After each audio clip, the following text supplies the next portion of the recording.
Ope, have you heard of the Joe Rogan Experience? I think that would be a good career move. For who? I don't like the Joe Rogan anymore. He's gotten too weird. He's off the rails. He's entertaining still, of course. He's still crushing it, but he's too weird for me. And I'm not a fan of 3-hour podcasts.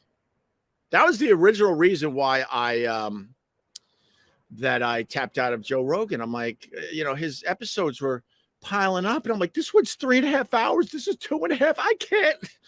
That's what we all do with our podcasts. You start panicking because they start like building up, backing up.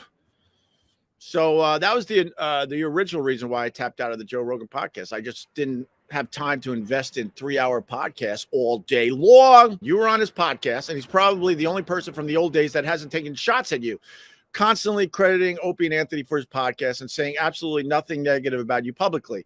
The only potential ally you have left, probably best not to burn that bridge too. What, the Joe Rogan?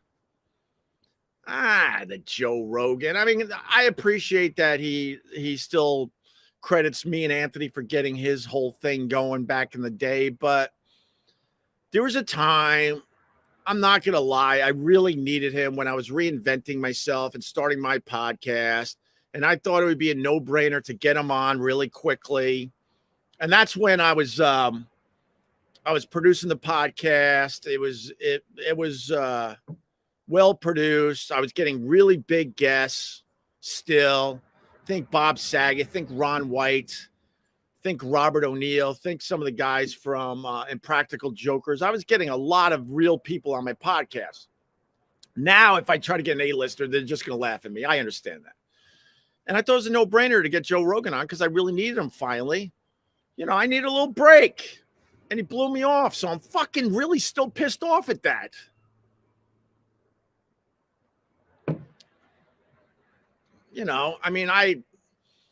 I think Joe deserves everything he has. I'm not a fan because I do think he's gone off the rails a bit. I see the clips online, and he's in bed with Alex Jones, who I think is just a terrible person. And his episodes were too long for my taste. That's all. But I'm proud of the guy. I mean, he deserves everything he has. He works really, really hard. He worked really, really hard in the day when people still weren't,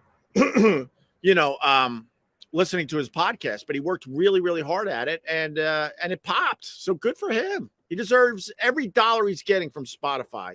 Every dollar.